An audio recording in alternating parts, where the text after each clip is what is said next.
Question number 23 देखिए, इसको solve करते हैं। भुजा 7 सेंटीमीटर वाले एक घनाकार ब्लॉक के ऊपर एक अर्धगोला रखा हुआ है।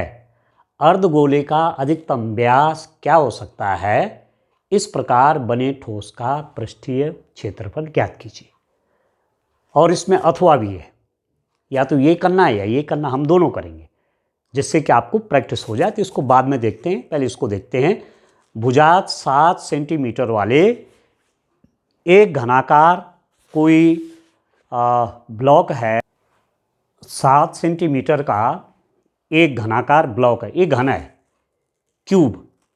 इसकी एक भुजा जो है 7 सेंटीमीटर है। 7 सेंटीमीटर का क्यूब है ये। 7 सेंटीमीटर, 7 7, ठीक हो गया। अच्छा, इसके ऊपर एक अर्धगोला है। ये अर्धगोला है। जैसे गोले को दो हिस्सों में काटा, जैसे आप बॉल से खेलते हैं ना, प्लास्टिक की बॉल है चाहे कॉर्क की बॉल है, उसके बीचों बीच दो हिस्से करिए तो वो अर्धगोला हो गया, और इसके ऊपर अर्धगोला रख दिया, ठीक हो गया। अर्धगोले का अधिकतम व्यास क्या हो सकता है? एक तो ये प्रश्न निकालना है। इस प्रकार बने ठोस का पृष्ठीय क्षेत्रफल ज्ञात कीजिए। अब आप देखो, ये कोई क्या है? ये कोई घनाकार ब्लॉक है। घन मतलब लंबाई, देखो लंबाई चौड़ाई ऊंचाई समान, और इसके ऊपर अर्धगोला है। गोले को काटा आधा और इसके ऊपर रख दिया ऐसे, ठीक है। तो जब अर्धगोला इसके ऊपर आएगा तो पूरे का पूरे को नहीं ढक पाएगा, ये पूरा पूरा नहीं ढक पाएगा। कुछ किनारे यहाँ जैसे किनारा छू लिया, कुछ इधर बचेगा, चारों में कुछ बच जाएगा। तो बड़ा से बड़ा अर्धगोला क्या हो सकता है? इस अर्धगोले की व्यास, अर्धगोले का व्यास कितना हो जाएगा? इस भुजा की लंबाई के बराबर। ये जो अर्धगोला है इसका व्यास, डायमीटर, इस भुजा की लंबाई के बराबर। तो ये कितना है? 7 सेंटीमीटर। तो इसके किसी तल के ऊपर, इसके किसी तल के ऊपर अर्धगोला रखना है, ठीक है। तो उसका व्यास कितना हो जाएगा? इसकी लंबाई के बराबर। तो 7 सेंटीमीटर व्यास हो जाएगा। तो अर्धगोले का अधिकतम व्यास, एक तो प्रश्न यहां से आप देखिए कि अर्धगोले का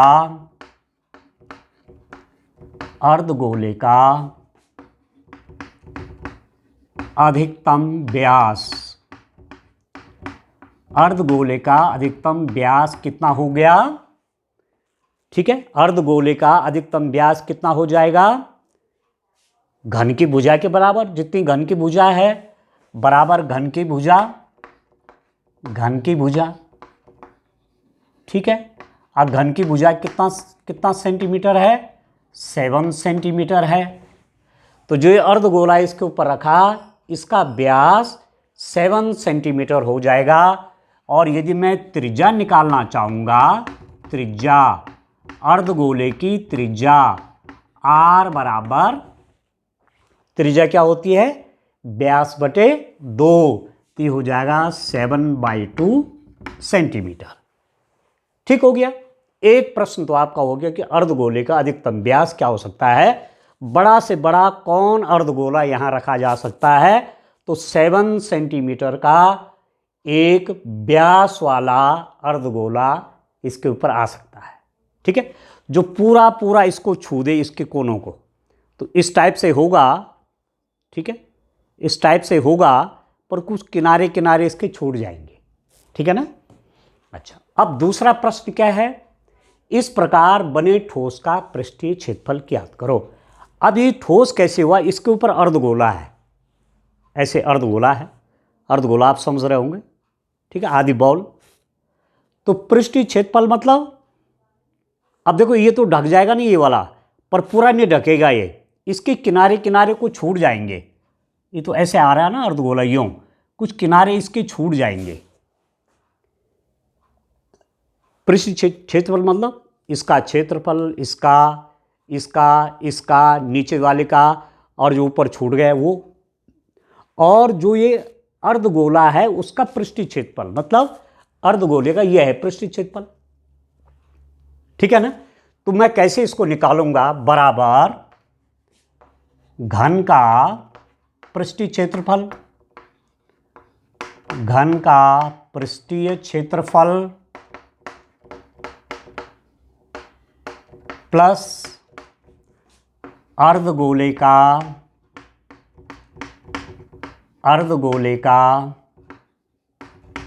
पृष्ठीय क्षेत्रफल,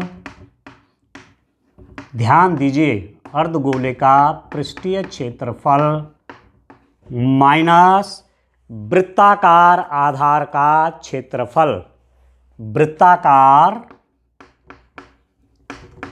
आधार का क्षेत्रफल, वृत्ताकार आधार का क्षेत्रफल। अब आप ध्यान दीजिए, घन का पृष्ठीय क्षेत्रफल कितना हुआ? आप जानते हैं कि घन का पृष्ठीय क्षेत्रफल क्या होता है? 6a²। 6 तल हैं, एक तल एक कोर की लंबाई, एक भुजा की लंबाई a है, तो 6a², ठीक है ना? कितना हो जाएगा? 6a² का मतलब होता है 6 गुणा गया भुजा का वर्ग प्लस अर्धगोले का पृष्ठीय क्षेत्रफल क्या होता है? 2πr²। पृष्ठीय क्षेत्रफल ऊपर का, जैसे ये अर्धगोला मेरा हाथ जो बना हुआ है अर्धगोले के आकार का है, तो इसका एरिया हो जाएगा, पृष्ठीय क्षेत्रफल हो जाएगा इसका 2πr² माइनस πr²। अब आप ये सोच रहे होंगे कि 2πr² तो ठीक है, इसका पृष्ठीय क्षेत्रफल है 2πr², 6 गुणा भुजा का स्क्वायर, इसके पूरे 6 तलों का क्षेत्रफल निकल गया, पृष्ठीय क्षेत्रफल। तो πr² माइनस क्यों किया? πr² माइनस इसलिए किया कि इसके ऊपर जो अर्धगोला रखा हुआ ना ये, तो इसने कितना क्षेत्र ढक दिया? आप देखो, ऐसा रखा हुआ ना अर्धगोला, तो इसने इतना क्षेत्र ढक दिया है। तो जब ढक दिया है, कुछ दिख ही नहीं रहा, तो उसका क्षेत्रफल तो नहीं निकालेंगे ना, तो वो तो दिख ही नहीं रहा। दिख कौन सा रहा है? ये 5 तल, ठीक है, ये अर्धगोले का ये वाला पृष्ठ, वक्र पृष्ठ, और एक किनारे किनारे थोड़ा थोड़ा जो दिख रहा है, चारों कोना कितना कितना बचा वो दिख रहा है। तो मैंने तो 6a² पृष्ठीय क्षेत्रफल किसका? घन का लिख दिया यहाँ, पर पूरा 6a² नहीं आएगा, कितना कम हो जाएगा? इतना एरिया, मतलब जो अर्धगोला है उसने इसको ढक दिया है। तो अर्धगोले का जो आधार है ना, बेस जो आधार है वो कैसा है? वृत्ताकार है। तो πr² उसने ढक दिया है, इसीलिए मैंने माइनस πr² कर दिया। 6a² में 6 गुणा भुजा के स्क्वायर में πr² माइनस कर दिया, क्योंकि अर्धगोला इसके ऊपर है, डियर स्टूडेंट, और अर्धगोले ने इतना वृत्ताकार क्षेत्र को ढक रखा है, तो इसका क्षेत्रफल नहीं निकलेगा। और πr² कितना होगा? इस अर्धगोले का आधार का क्षेत्रफल πr², तो थोड़ा माइनस करना पड़ेगा इसमें से। और ये तो है ही, ऊपर वाला जो है ये अर्धगोला, ये वाला ये हो जाएगा 2πr², ठीक है। अब आप समझ गए होंगे, तो इसको आप देखिए 6 इंटू भुजा स्क्वायर, भुजा कितना है? 7 सेंटीमीटर है, 7² 2πr² में πr² गया तो ये बन जाएगा आपका πr²। तो 6 इंटू, देखो 7 49 प्लस 22/7 इंटू r², त्रिज्या कितनी है? 7/2, तो r² मतलब 7/2 इंटू 7/2, तो एक 7 से 7 कट गया, इससे ये कट गया, तो मेरे पास क्या आया? यहाँ देखिए 6 इंटू 49 प्लस 11 इंटू 7, तो 77/2, ठीक है। तो 9 छके 54 का 4, 5 6 छके 24 और 5 29, ठीक है ना। 9 छके 54 का 4, 5 6 छके 29 हो गया। और इसमें 2 से भाग करूँगा, 2 तियाँ 6 पे 17, 2 8 16, तो 38.5। अब इन दोनों को जोड़ूंगा तो 294.0 कर लीजिए, और उसके नीचे रख दीजिए 34.5, तो 5 8 4 12, 9 और 3 12, 13 का 3 हासिल 1, तो ये हो गया 332.5। तो ये आ गया बराबर 332 ठीक है, दशमलव यहाँ पर है ना, 332.5 सेंटीमीटर स्क्वायर, वर्ग सेंटीमीटर। ठीक हो गया, ठीक है ना, क्योंकि एरिया है वो पृष्ठीय क्षेत्रफल है तो किस में आएगा, सेंटीमीटर स्क्वायर में आएगा। तो दो चीज़ें आपको पूछी हुई थी, अर्धगोले का अधिकतम व्यास, अर्धगोले का अधिकतम व्यास कितना लिखा हमने 7 सेंटीमीटर, लास्ट में आप आंसर लिख देंगे अर्धगोले का अधिकतम व्यास ये, और ठोस का पृष्ठीय क्षेत्रफल आ गया इतना 332.5 वर्ग सेंटीमीटर। ठीक हो गया। चलिए अब इसका अथवा वाला भाग करते हैं, इसको देखते हैं डेयर स्टूडेंट। आप देखिए अथवा वाला और में जो दिया हुआ है एग्जाम में, और में आएगा तो या तो आप ऊपर वाला करेंगे या नीचे वाला करेंगे, और इस प्रश्न को आप देख रहे होंगे 5 मार्क्स का है ये। तो एग्जाम में जो आपको सरल लगे, जिसको आप बिल्कुल एक्यूरेट कर पाएँ, उसी को आपको करना है, एक पार्ट करना है इनमें से। ठीक है, अब मैं अथवा वाला करता हूँ, इसका अथवा वाला भाग ध्यान से आप उसको भी समझिए। देखिए ये वाला पोर्शन अथवा, या इसको बोलते हैं और, इसका सॉल्यूशन देखिए।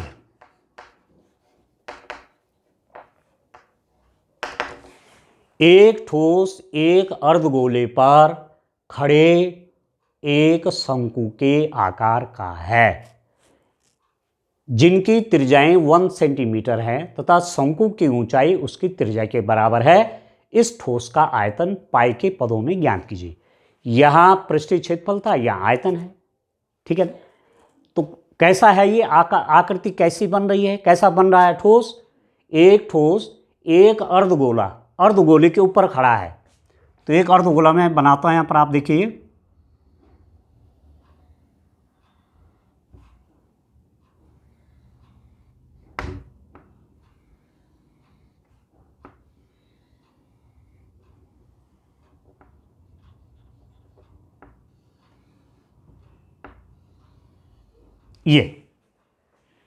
ये है वो, ये जो ठोस है एक अर्धगोला, ये अर्धगोला है, ये वाला पोर्शन क्या है, हेमी स्फीयर, इंग्लिश में बोलती है हेमी स्फीयर, अर्धगोला। ठीक है, अर्धगोले के ऊपर क्या है, शंकु, कोण है, अर्धगोले के ऊपर कोण है, आप देखिए। ठीक है, समझ में आपका आ गया होगा फिगर भी, ये आया समझ में।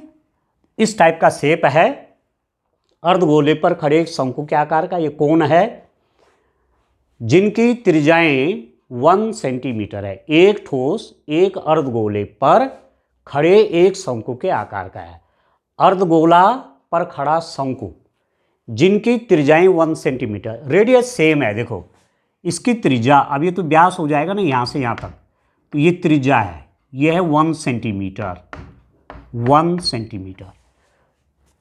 ठीक है, तो त्रिज्या किस किस की, इस शंकु का जो आधार है ना, इसका जो आधार है उसकी त्रिज्या भी 1 सेंटीमीटर है, और जो यहाँ पर अर्धगोला है उसकी त्रिज्या भी कितनी है, ये भी आपका 1 सेंटीमीटर है, ये भी 1 सेंटीमीटर है, this is also 1 centimetre.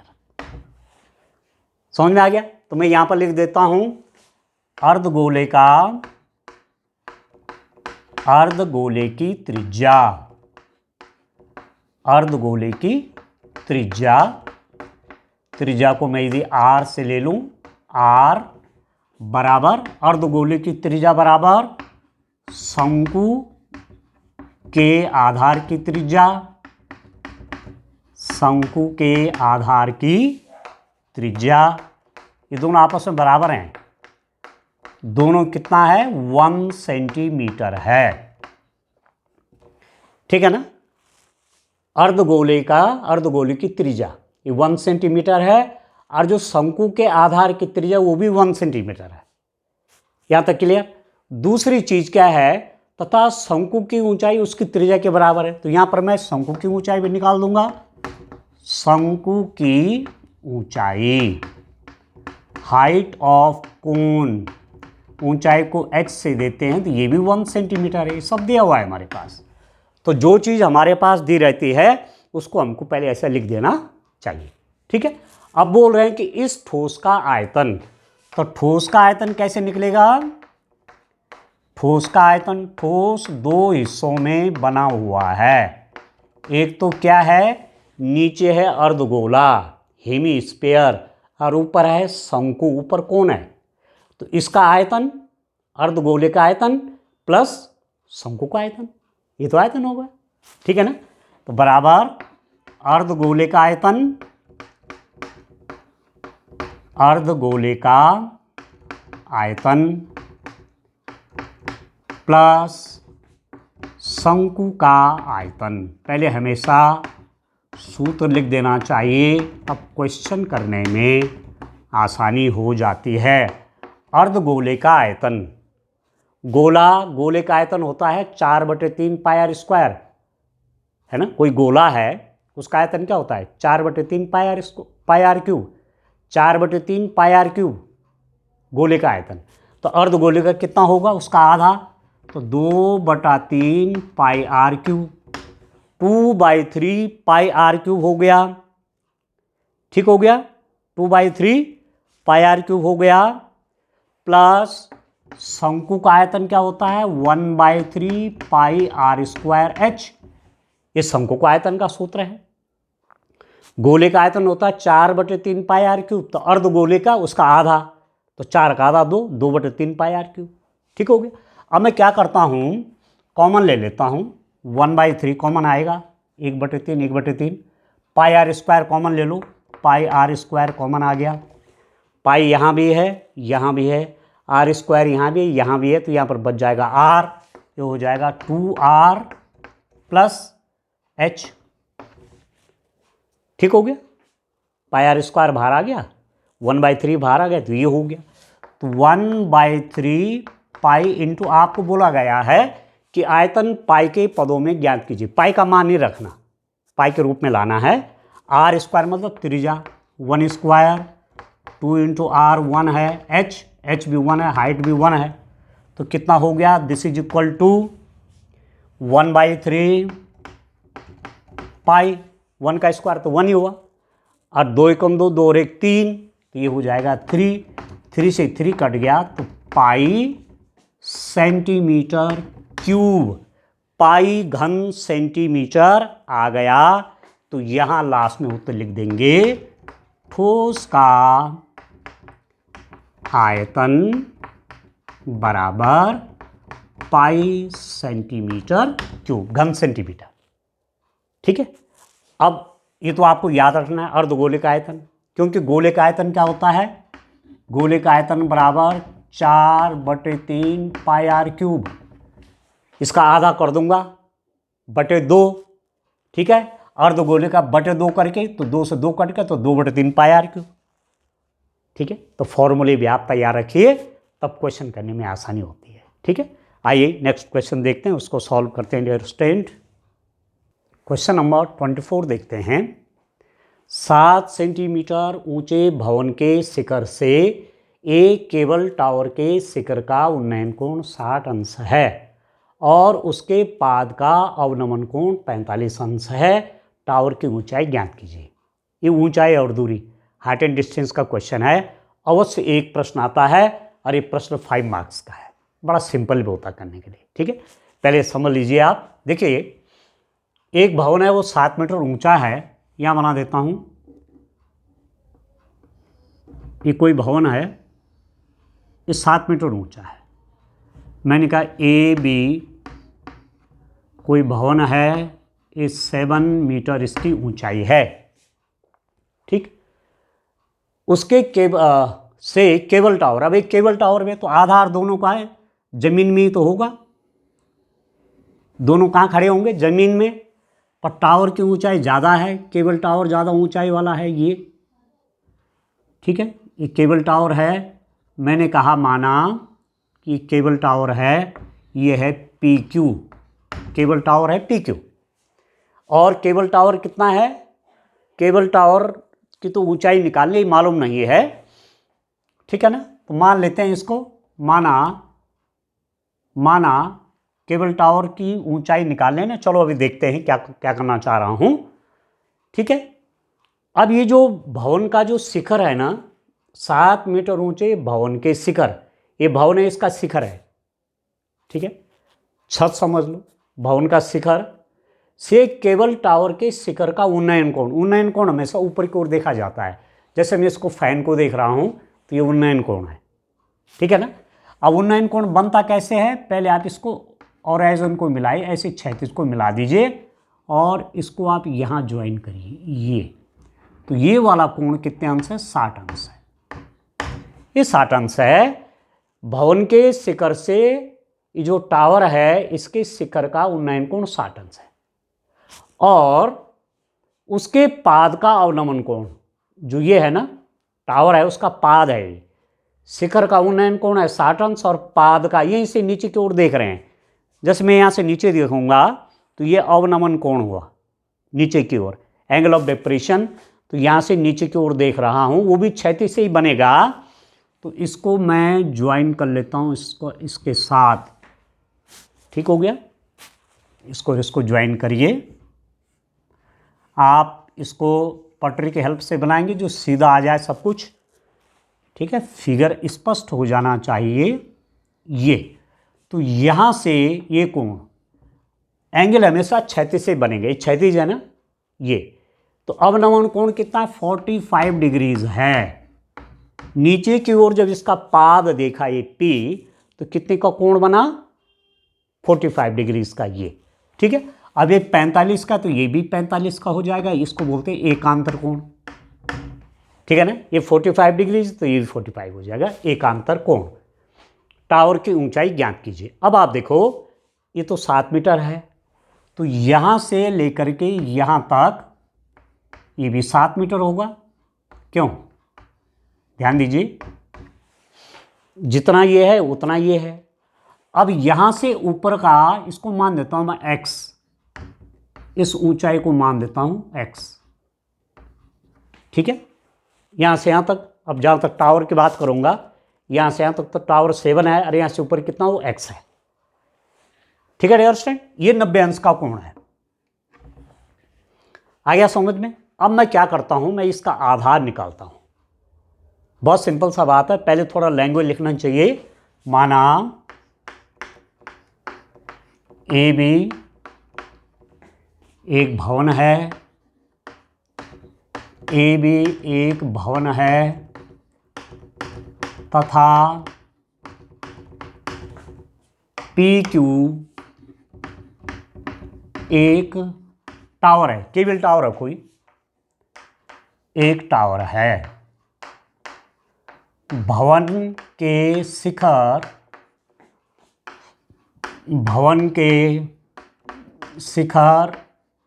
B से, भवन के शिखर B से केवल भवन के शिखर B से केवल टावर के शिखर का, केवल टावर के शिखर का उन्नयन कोण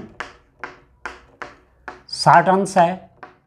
ठीक है, भवन के शिखर से केबल टावर के शिखर का उन्नयन कोण 60 अंश है तथा केबल टावर की बात हो रही है, तथा पाद P का अवनमन कोण कितना है, 45 डिग्री है। अतः ये वाला एंगल ये भी 45 डिग्री हो जाएगा। Angle APB is equal to 45 degrees, ये वाला कोण भी 45 डिग्री होगा। ठीक है, और मैं क्या मान रहा हूं, केबल टावर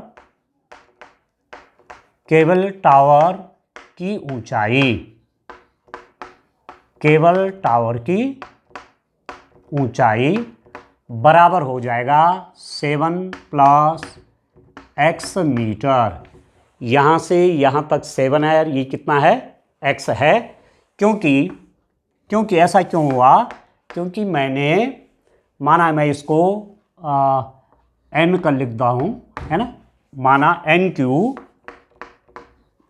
क्यू बराबर मैंने x मीटर माना हुआ है, माना, ठीक है।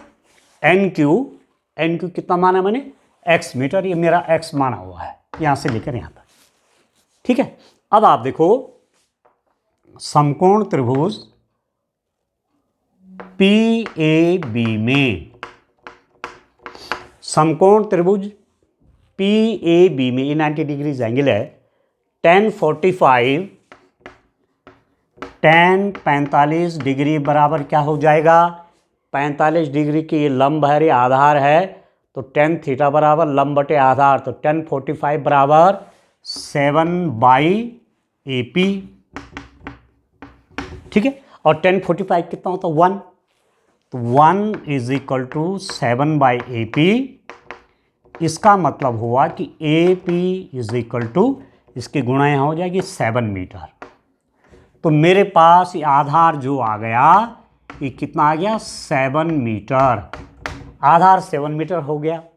तो जब ये 7 मीटर है तो यहाँ से लेकर यहाँ तक ये भी 7 मीटर हो जाएगा, ये 7 तो ये भी 7, ठीक हो गया। अब दूसरा देखते हैं समकोण त्रिभुज किसमें, इसमें देखो BNQ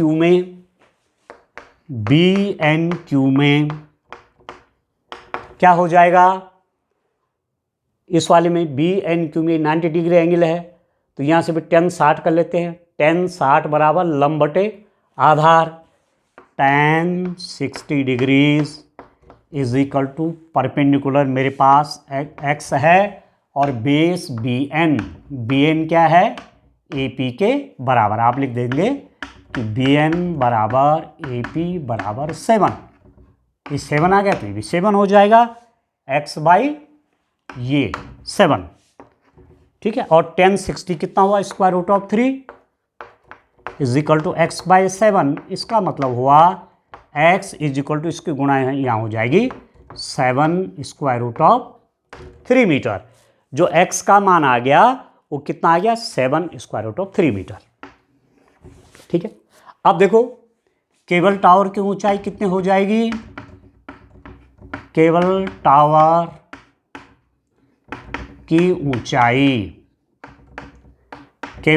की ऊंचाई हमने लिखा हुआ यहाँ पर, केबल टावर की ऊंचाई 7 + x, ठीक है, या x + 7, 7 + x बोलो, चाहे x + 7 बोलो, x + 7, ये 7 है, इतना x है, और आपका x का मान निकल गया 7√3 + 7, 7√3 का मतलब क्या होता है, 7 × √3, 7 गुणा वर्गमूल 3 + 7, तो 7 कॉमन आ जाएगा, 7 यहाँ पर बच गया √3, 7 बाहर कॉमन, ये हो जाएगा 1, तो इतना मीटर केबल टावर की जो ऊंचाई आई वो आ गई 7√3 + 1 मीटर, ठीक है।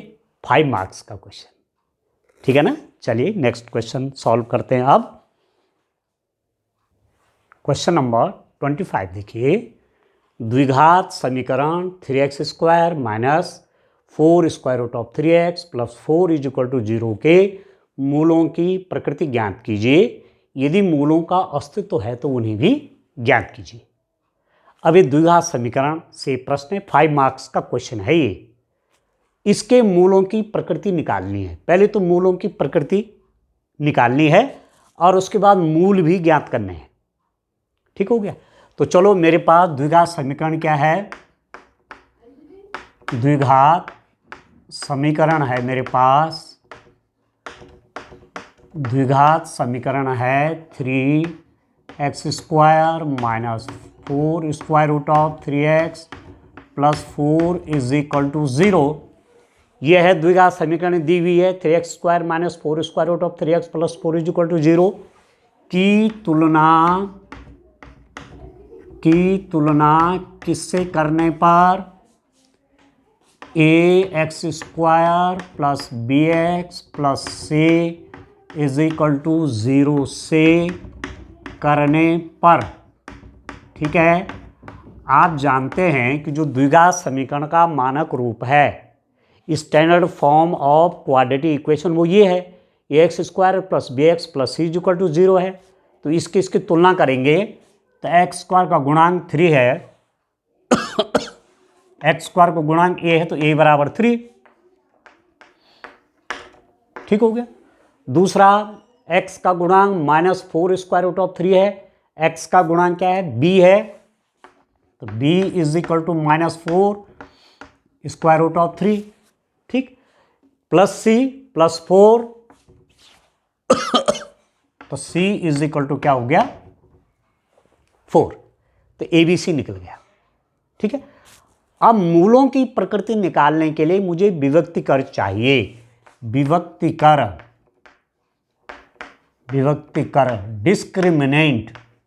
डिस्क्रिमिनेंट होता है बी स्क्वायर माइनस 4AC, ठीक है ना, B square minus 4AC discriminant. अब आप देखो बी स्क्वायर माइनस 4AC 3 स्थितियां हैं। देखो यदि बी स्क्वायर माइनस 4AC का मान 0 से बड़ा है, यदि ये 0 से बड़ा मतलब ये धनात्मक आ गया, तो मूल क्या होंगे, वास्तविक होंगे, मूल क्या होंगे, वास्तविक होंगे। याद रखना विभक्तिकर की 3 स्थितियां हैं, बी स्क्वायर माइनस 4AC, आपने बी स्क्वायर माइनस 4AC निकाला, यदि उसका मान 0 से बड़ा है तो मूल क्या होंगे, वास्तविक होंगे। मूल मतलब हल, x के 2 मान आएंगे जो इस समीकरण को संतुष्ट करेंगे, तो वही मूल हैं, वही हल हैं, आए समझ में, ठीक है ना। वही एक हिसाब से आप शून्य भी कह सकते हैं, तो मूल वास्तविक होंगे, मतलब x के जो 2 मान होंगे वो वास्तविक होंगे। दूसरी स्थिति आप देखिए कि बी स्क्वायर माइनस 4AC बराबर यदि 0 आ गया, आपने बी स्क्वायर माइनस 4AC निकाला, वो क्या निकल गया, 0 आ गया, तो मूल क्या होंगे, मूल बराबर व वास्तविक होंगे, तब भी मूल बराबर या वास्तविक होंगे। वास्तविक तो आप जानते हैं ना, वास्तविक संख्याएं क्या होती हैं, रियल नंबर, परिमेय हो चाहे अपरिमेय हो, दोनों वास्तविक हैं, चाहे वर्गमूल 2 है चाहे 2 है, दोनों क्या हैं, वास्तविक हैं, रियल नंबर, तो मूल बराबर वो वास्तविक होंगे। और तीसरी कंडीशन है कि यदि बी स्क्वायर माइनस 4AC का मान 0 से छोटा हो गया, लेस देन 0, मतलब नेगेटिव आ गया, तो क्या हो जाएंगे, मूल वास्तविक नहीं होंगे, वास्तविक मूल नहीं मिलेंगे, मूल वास्तविक नहीं होंगे। और जब आप 11th क्लास में जाएंगे तो वहाँ आप जानेंगे कि ऐसी स्थिति में मूल कैसे निकलते हैं, कॉम्प्लेक्स, सम्मिश्र, तो अभी आपके सिलेबस में नहीं, तो इतना आप लिख देंगे, मूल वास्तविक नहीं होंगे यदि ये स्थिति होती है। तो यह है मूलों की प्रकृति। मूलों की प्रकृति ज्ञात कीजिए, तो ये टेस्ट करना पड़ेगा आपको, ठीक है। अब यहाँ पर मैं विभक्तिकर निकालता हूँ, b square minus 4AC, b की वैल्यू मेरे पास से है -4 स्क्वायर रूट ऑफ 3 का स्क्वायर -4 इंटू ए मीन्स 3 इंटू सी मीन्स 4, तो ये कितना हो जाएगा, माइनस का स्क्वायर प्लस, तो इसका स्क्वायर आप करेंगे ये हो जाएगा -4 square root of 3 into -4 square root of 3, इसका स्क्वायर माइनस माइनस का प्लस, 4 चौके 16 गुणा गया, वर्गमूल 3 3, तो ये हो गया 48, तो ये तो आ गया 48, ठीक है। माइनस, अब इसको देखो, 4 चौके 16 48, तो ये कितना हो गया, 0 हो गया। बी स्क्वायर माइनस 4AC का मान क्या हो गया, 0, तो इसका मतलब मूल वास्तविक व बराबर होंगे, मूल वास्तविक व बराबर होंगे, ठीक है। यह है मूलों की प्रकृति, ये पूछ रहा है वो, मूलों की प्रकृति ज्ञात कीजिए, तो क्या निकला, मूल वास्तविकों बराबर होंगे, ये वाली स्थिति होगी, मूल बराबर वास्तविक होंगे। ठीक है, आधा तो ये प्रश्न हो गया।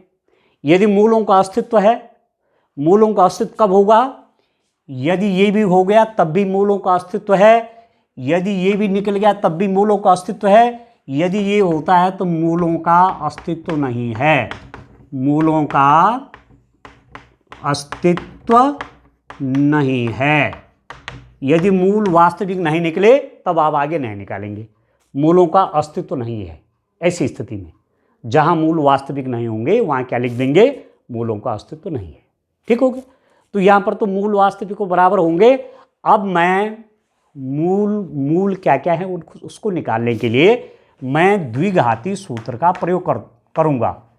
द्विघाती सूत्र, इसको याद कर देना आप ठीक से। ठीक है, इसको श्रीधराचार्य फॉर्मूला भी कहते हैं। x is equal to minus b plus minus square root of b square minus 4ac by 2a। यह है द्विघाती सूत्र, quadratic formula. x is equal to minus b plus minus square root of b square minus 4ac by 2a। Formula आप जरूर लिखेंगे। ठीक है, अब देखो डियर स्टूडेंट, इससे मूल निकल जाएंगे। द्विघाती समीकरण के मूल निकालने के कई मेथड आपने पढ़े, एक तरीका ये भी है। तो x is equal to minus b, b का मान क्या है? बी का मान यहाँ पर ये है minus 4 square root of 3 plus minus b square minus 4ac मैंने पहले निकाला हुआ है। बी स्क्वायर माइनस 4ac हमारे पास कितना आ गया? 0। तो square root of 0 divided by 2 into a क्या हो जाएगा? ए हमारे पास 3 है। ठीक हो गया। अब आप देखो डियर स्टूडेंट, इसके बाद इसको देखते हैं कितना आ गया यहां पर। ध्यान से आप देखेंगे। ठीक हो गया, ध्यान से समझिए आप।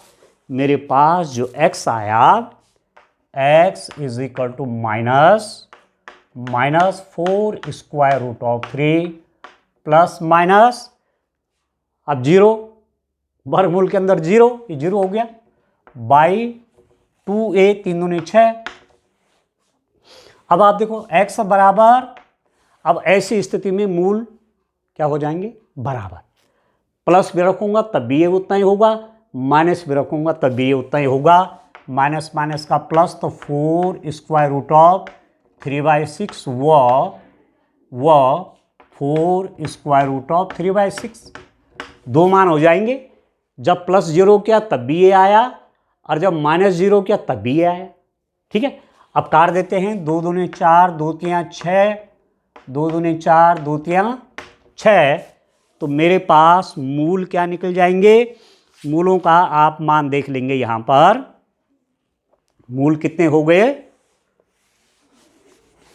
मूल हमारे पास आ गए, आप देखिए, ये हो गया x बराबर, लिख देता हूं, मूल हो जाएंगे हमारे पास। मूल कौन कौन हो गए? मूल 2 वर्गमूल 3/3 व 2 वर्गमूल 3/3, बस ये आगे 2 मूल। ठीक है ना? ठीक है डियर स्टूडेंट। या इसको ऐसा भी आप लिख सकते हैं, जैसे 2 वर्गमूल 3 है और 3 को क्या लिख दिया? वर्गमूल 3 इंटू वर्गमूल 3। वर्गमूल 3 से वर्गमूल 3 कट गया, वर्गमूल 3 इंटू वर्गमूल 3 होता है।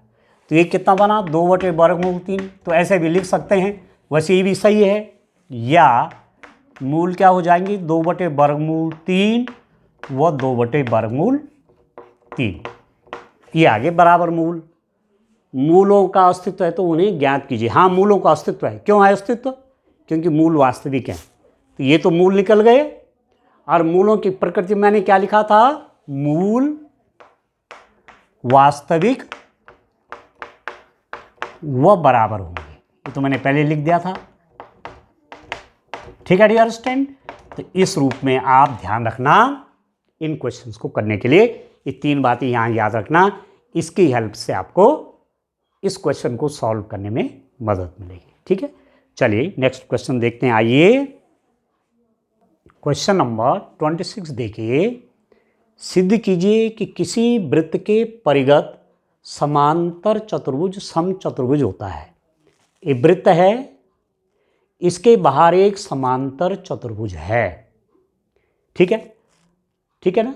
तो इसके बाहर जो एक समांतर चतुर्भुज है, परिगत मतलब बाहर, वो एक समचतुर्भुज है। मतलब समांतर चतुर्भुज में ए बी बराबर डी सी, बी सी बराबर ए डी। ये तो हमें मालूम है, आपस में क्या है, ये बराबर है ना भाई। ए बी बराबर डी सी और बी सी बराबर ए डी, क्योंकि हमको कहा गया है कि वृत्त के परिगत ये समांतर चतुर्भुज है। तो समांतर चतुर्भुज में आमने सामने की भुजाएं क्या होती हैं, बराबर होती हैं। ठीक है। ओ केंद्र माना, मैं चलिए मान लेता हूं, माना ओ केंद्र के वृत्त के परिगत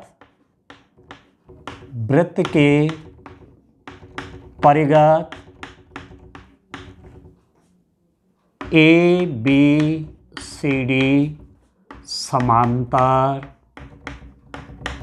चतुर्भुज है। ठीक है, ये तो हमको दे भी रखा उस हिसाब से। ठीक है ना, कि ये समांतर चतुर्भुज है, एक वृत्त के परिगत मतलब बाहर एक समांतर चतुर्भुज है। तो इसका मतलब क्या हुआ, यदि ये समांतर चतुर्भुज है ए बी सी डी, तो ए बी बराबर सी डी तथा बी सी बराबर ए डी। समांतर चतुर्भुज में आमने सामने की भुजाएं समांतर व बराबर होती हैं। ठीक हो गया। अब ध्यान से आप देखिए, मैंने क्या करा है, इसमें एक वृत्त के बाहर एक समांतर चतुर्भुज बनाया, इस विकर्ण को मिलाया, AC को मिला दिया, यहां से इसको ज्वाइन किया, यहां से इसको ज्वाइन किया, PQRS। ये वृत्त जहां पर इन भुजाओं को स्पर्श कर रहा है वो मैंने मिला दिए। इसको यहां मिला दिया, इसको यहां मिला दिया। ठीक हो गया। अब आप देखो डियर स्टूडेंट, बहुत ही इंटरेस्टिंग बात है कि यहां से बिंदु B से वृत्त पर दो स्पर्श रेखाएं हैं। देखो BQ और BP। बिंदु C से वृत्त पर दो स्पर्श रेखाएं हैं, CQ CR। बिंदु D से वृत्त पर दो स्पर्श रेखाएं हैं, DR DS। बिंदु A से वृत्त पर दो स्पर्श रेखाएं AP और AS। ठीक है ना। अब आप देखिए, बिंदु B C D व A से वृत्त पर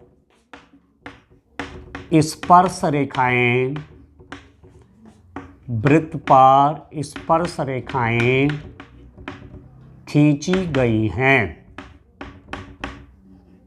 ठीक है। B से दो स्पर्श रेखा कौन है, BP और BQ। तो आप लिख सकते हैं, इसका मतलब BP बराबर BQ। इस बिंदु B से दो स्पर्श रेखाएं हैं, तो BQ बराबर BP बराबर BQ। यहां से देखो CQ बराबर CR, CQ is equal to CR।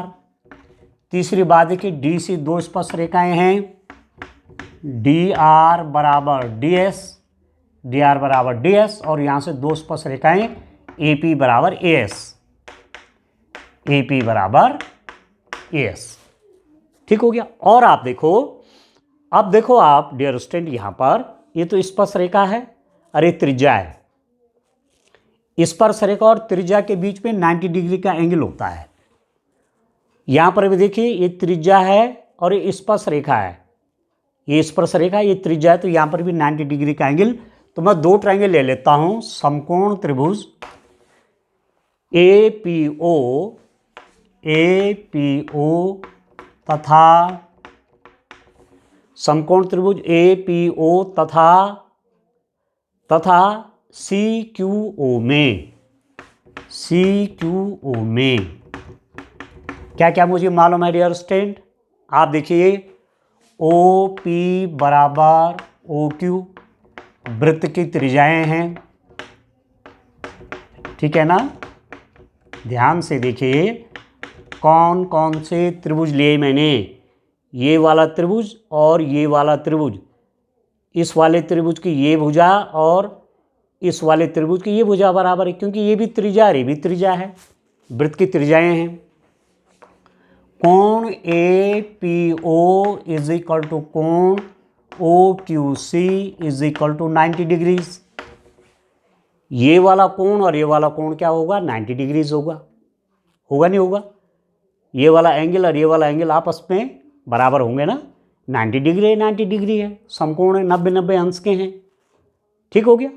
और मेरे पास क्या हो सकता है डियर स्टूडेंट, आप देखो तीसरी चीज़ मैं क्या कर सकता हूँ, तीसरी चीज़ मैं क्या लिख सकता हूँ, आप देखिए ये जो ओ सी है ना, ओ सी और ओ ए भी आपस में बराबर होंगे। O C is equal to O A, O C is equal to O A, ये मध्य बिंदु है, ठीक है। और ये डायगोनल है, ये विकर्ण है, विकर्ण का मध्य बिंदु है, ये विकर्ण का मध्य बिंदु है, तो इसको आधा आधा हिस्सों में ये बांटेगा। ओ सी बराबर ओ ए, ओ सी बराबर ओ ए। अब आप देखो दो समकोण त्रिभुज हैं, ये भुजा इसके बराबर है, ये वाला कोण इस कोण के बराबर है और ये इसके बराबर है, तो ये कॉन्ग्रुएंट हुए कि नहीं हुए, सर्वांग सम हुए कि नहीं हुए। आर एच एस से दो समकोण त्रिभुजों में यदि कर्ण और एक भुजा, दो समकोण त्रिभुजों में यदि कर्ण और एक भुजा आपस में बराबर हों, दो समकोण त्रिभुजों में कर्ण और एक भुजा दूसरे समकोण त्रिभुज के कर्ण और संगत भुजा के बराबर हों, तो त्रिभुज क्या हो जाते हैं, सर्वांग सम हो जाते हैं। तो this implies that triangle A P O is congruent to, सर्वांग सम है, ये भी समकोण त्रिभुज है, समकोण त्रिभुज, समकोण त्रिभुज सी क्यू के, ठीक है। ये दो कॉन्ग्रुएंट ट्रायंगल हो गए। जब ये कॉन्ग्रुएंट ट्रायंगल हो गए तो इसका मतलब क्या हुआ, जब ये सर्वांग सम हो गए, ये साइड इसके बराबर ये इसके बराबर, तो ये वाली साइड और ये वाली साइड आपस में बराबर हो जाएंगे। ए पी बराबर सी क्यू, ये वाली साइड ये और ये आपस में बराबर निकल गए, ठीक हो गया। अब एक चीज हमने पढ़ा, सिंस हमें मालूम है कि BP is equal to B Q, BP बराबर बी क्यू, क्योंकि बिंदु बी से वृत्त पर दो स्पर्श रेखाएं खींची गई हैं, ठीक है। अब मैं इसमें यदि एपी जोड़ दूं इस बीपी में और इस बी क्यू में मैं क्या जोड़ दूं, सी क्यू जोड़ दूं, तो मुझे क्या मिलेगा, आप देखो बीपी प्लस एपी बराबर B Q plus C Q.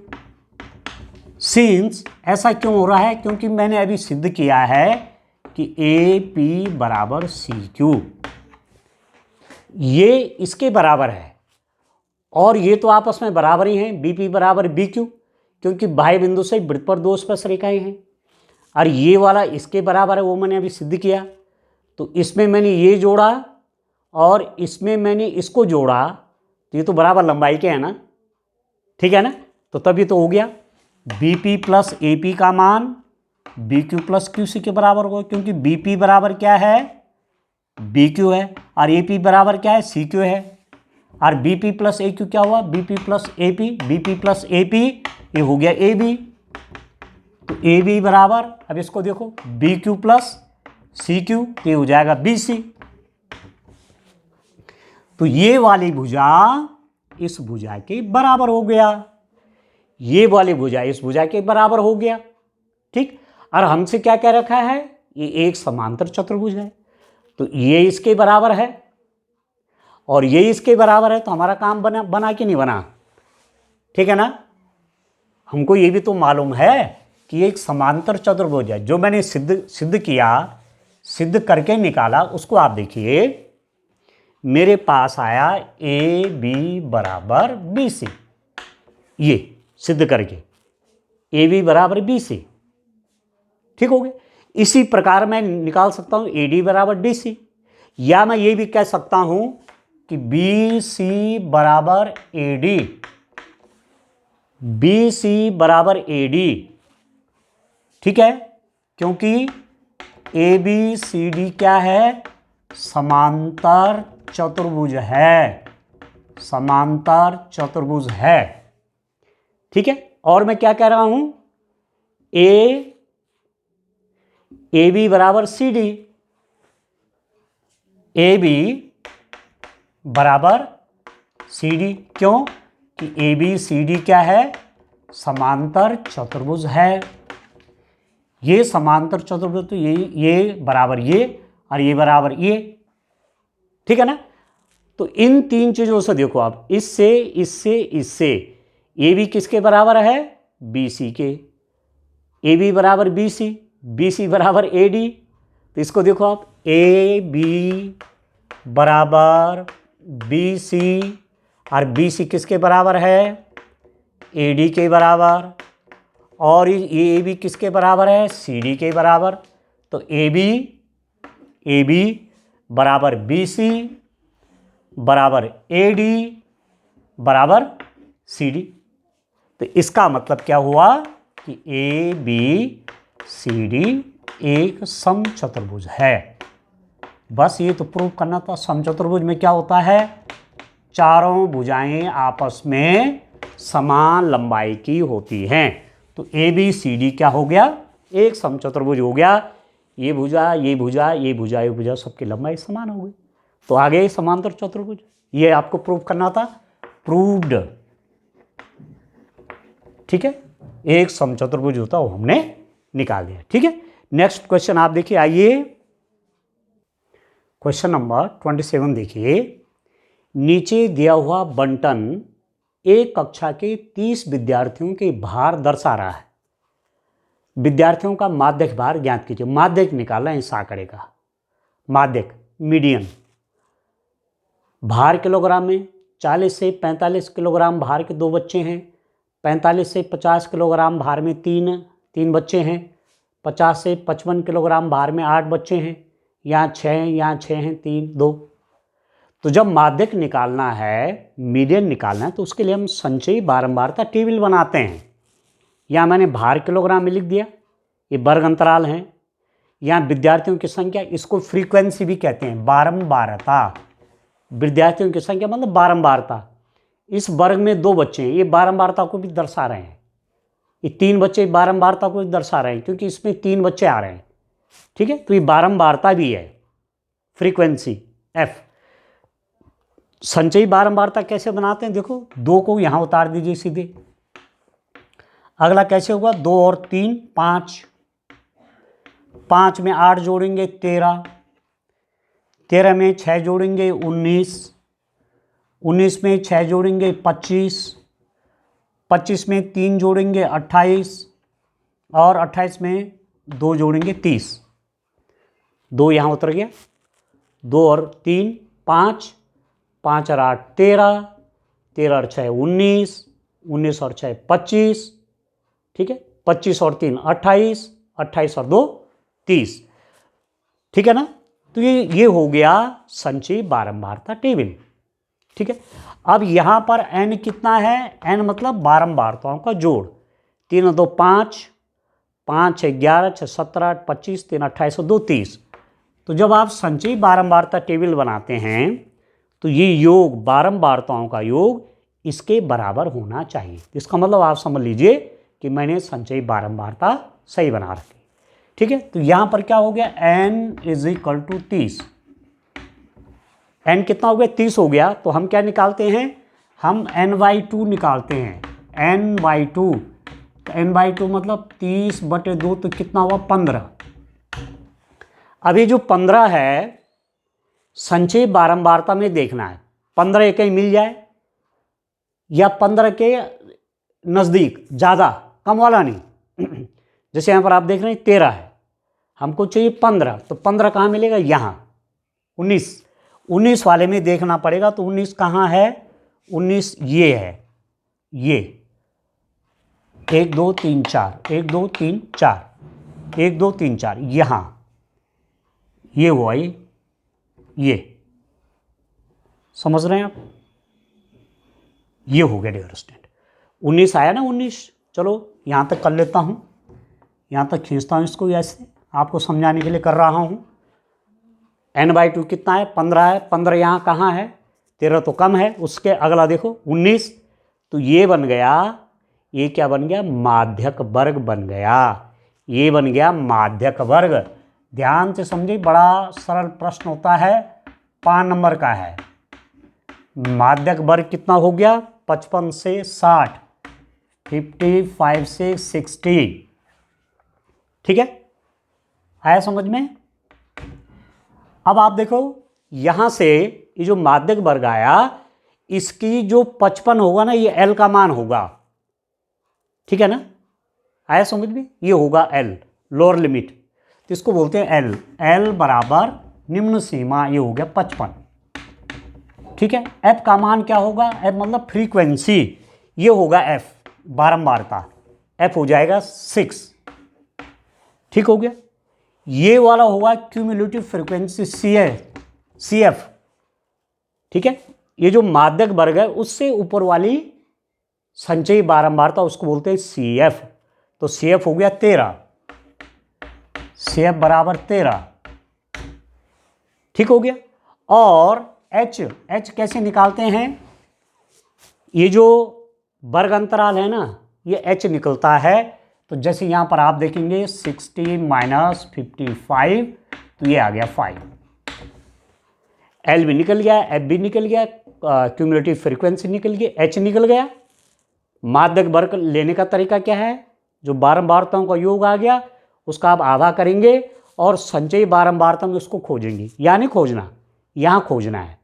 तो 15 तो था नहीं, तो 19 को देखेंगे, तो ये हो जाएगा, ये वाला वर्ग अंतराल क्या बन गया? माध्यक वर्ग, मीडियन क्लास बन गई। ठीक है, मीडियन क्लास की जो बारंबारता है उसको बोलते हैं F, और उससे एक पहले संचयी बारंबारता में इसका नाम है CF। ठीक हो गया, तो ये सब निकल गया हमारे पास। अब मैं माध्यक का सूत्र लगाऊंगा। माध्यक क्या होता है? माध्यक का सूत्र L plus n/2 minus CF divided by F into H। ये सूत्र आप याद रखना, L plus n/2 minus CF बटे F इंटू H। ये है सूत्र, L plus n/2 minus CF by F into H। अब वैल्यू रख लो। L कितना है? 55। ठीक है, लोअर लिमिट 55 प्लस n/2 कितना है? n/2 है 15, 15 माइनस CF कितना है? CF है 13 बटे F कितना है? F है 6 इंटू H कितना है? H है 5। बस अब सिंपली हमको इसको सॉल्व कर देना है डियर स्टूडेंट। ठीक है ना, बस सिंपल सा हल कर देंगे। और यहाँ कर लेता हूँ मैं हल। ठीक है ना, हल यहीं पर कर लेता हूँ, यहाँ पर हल कर लेता हूँ। क्वेश्चन तो अब आपने देख लिया है ये। ठीक है ना, तो यहाँ पर मैं इसका हल बनाता हूँ। तो ये हो जाएगा माध्यक बराबर ये है 55 प्लस 15 में से 3 गया 2 बटे 6 गुणा 5, तो 55 प्लस 2 3 6, 5 बटे 3, तो 55 प्लस 5 बटे 3, 5 में 3 का भाग दे दीजिए।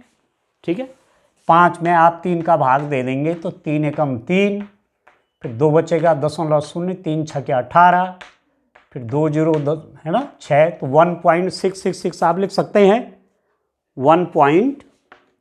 6 6 6, ये चलता जाएगा, ख़त्म नहीं होने वाला कभी। और इन दोनों को जोड़ देंगे, कैसे जोड़ेंगे, 55.000, इसके नीचे रख देंगे 1.666, जोड़ देंगे 666, 5 और 1 6, ये हो गया बराबर 56.666, 56.66।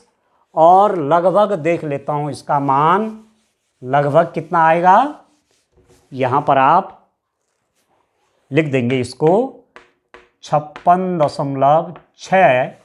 अब देखो ये 6 के बाद देखो 6 है, 5 से बड़ा तो इसको 7 बना दीजिए, इतना आप लिख देंगे लगभग, ठीक है ना, अप्रोक्सीमेट, लगभग मान लिख दिया।